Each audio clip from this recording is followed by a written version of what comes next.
Kenalin, aku Faras.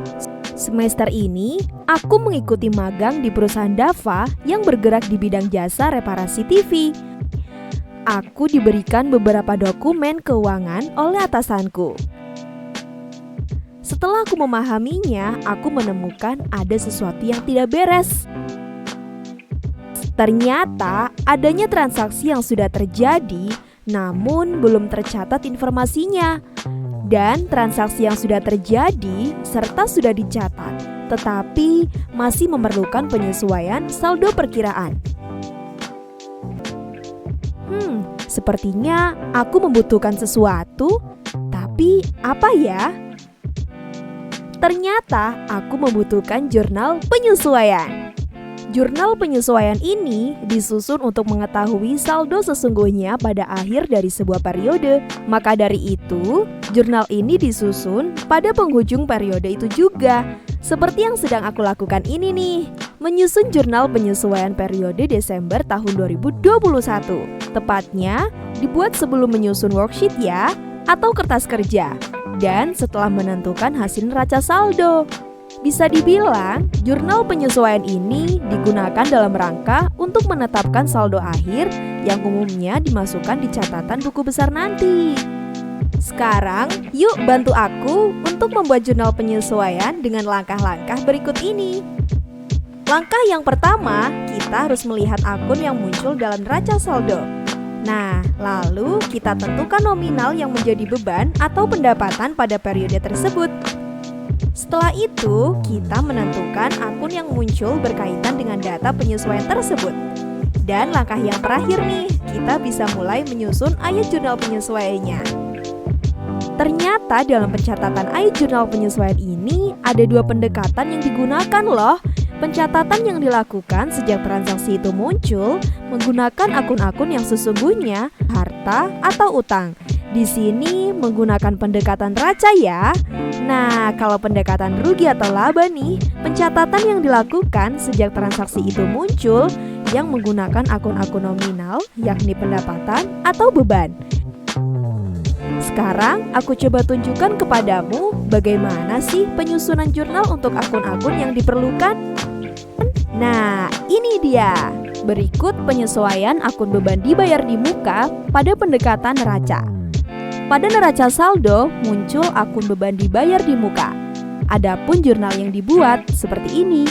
Beban yang disesuaikan dicatat di kolom debit, beban dibayar di muka dicatat di kolom kredit dengan nominal sebesar yang terpakai pada periode tersebut. Sedangkan penyesuaian akun beban dibayar di muka pada pendekatan rugi atau laba, pada neraca saldo muncul akun beban yang disesuaikan. Adapun iJournal yang dibuat seperti ini. Beban dibayar di muka dicatat di kolom debit. Beban yang disesuaikan dicatat di kolom kredit dengan nominal sebesar yang belum terpakai pada periode tersebut. Nah, selanjutnya penyesuaian akun pemakaian perlengkapan dengan pendekatan neraca. Pada neraca saldo muncul akun perlengkapan. Adapun iJournal yang dibuat seperti ini. Beban perlengkapan dicatat di kolom debit. Perlengkapan dicatat di kolom kredit dengan nominal sebesar yang telah terpakai pada periode tersebut. Sedangkan penyesuaian akun pemakaian perlengkapan dengan pendekatan rugi atau laba pada neraca saldo muncul akun perlengkapan. Adapun iJournal yang dibuat seperti ini. Perlengkapan dicatat di kolom debit, beban perlengkapan dicatat di kolom kredit dengan nominal sebesar yang belum dipakai pada periode tersebut. Sekarang, penyesuaian akun pendapatan diterima di muka dengan pendekatan neraca. Pada neraca saldo, muncul akun pendapatan diterima di muka. Adapun iJournal yang dibuat seperti ini.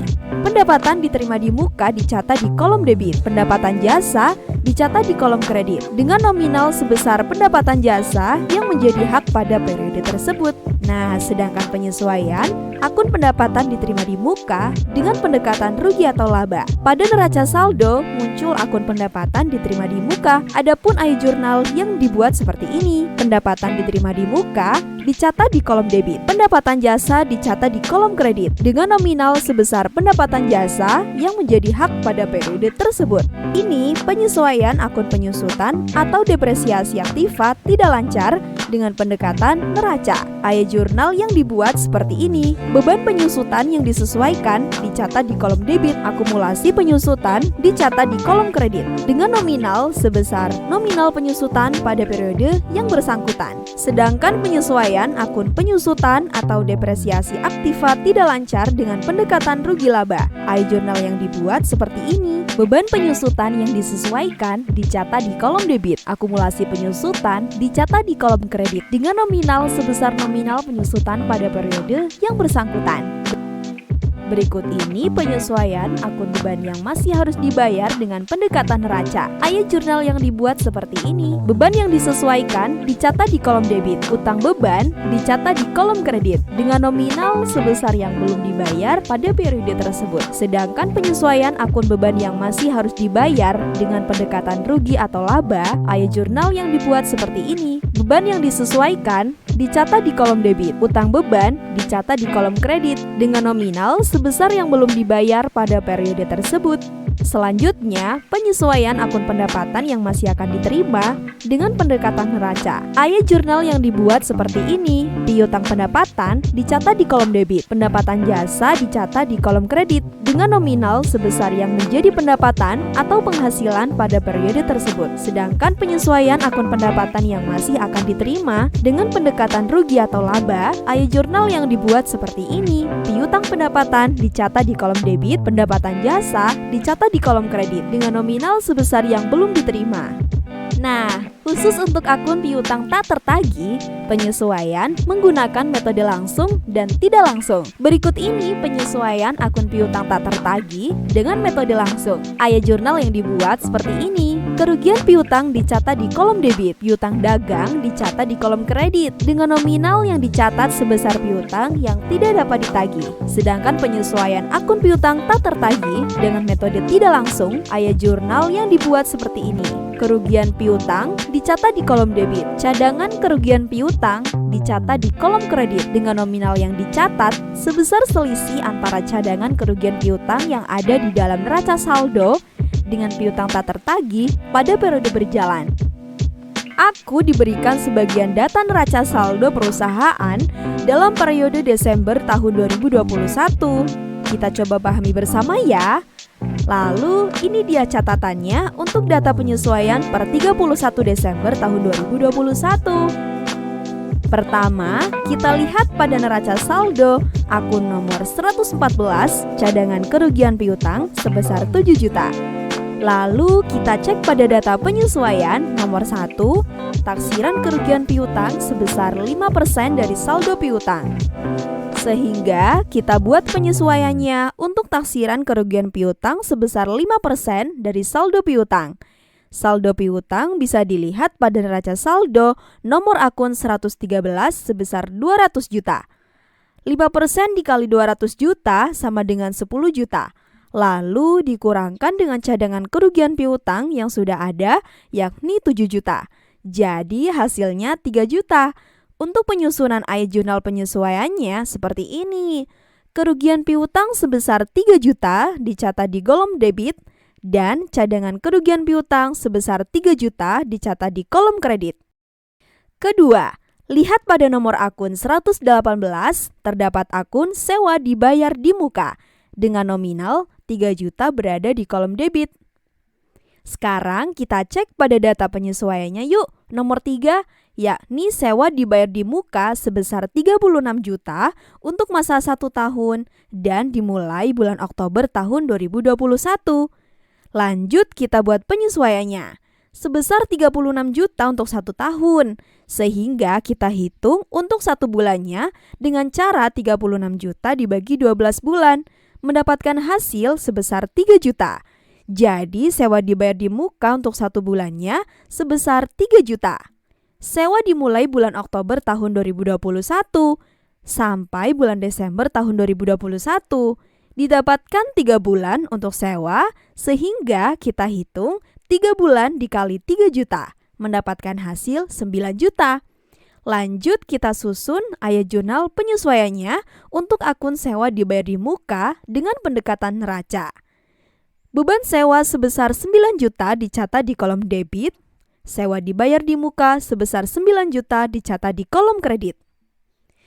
Ketiga, lihat pada nomor akun 121, terdapat akun peralatan dengan nominal 25 juta berada di kolom debit.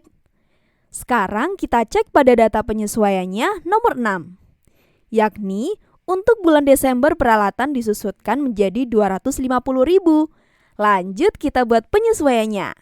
Kita ingat dulu kecatatan kita yang ini ya. Nah, sehingga untuk akun penyusutan peralatan dicatat dengan pendekatan raca dengan nominal sebesar nominal penyusutan pada periode bersangkutan. Pada data penyesuaian, tertulis untuk bulan Desember, peralatan disusutkan menjadi 250.000. Artinya, yang kita tulis pada ayat jurnal penyesuaian seperti ini.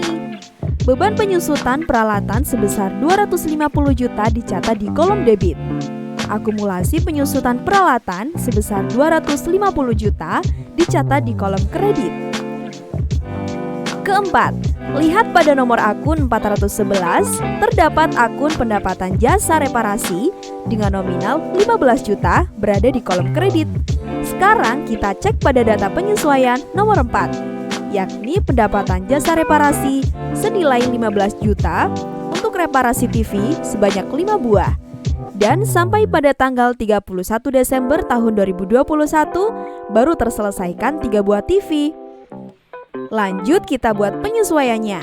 Saldo pendapatan jasa reparasi berjumlah 15 juta untuk 5 buah TV.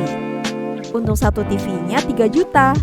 Dan sampai akhir periode Desember 2021, perusahaan baru mengerjakan sebesar 3 buah TV.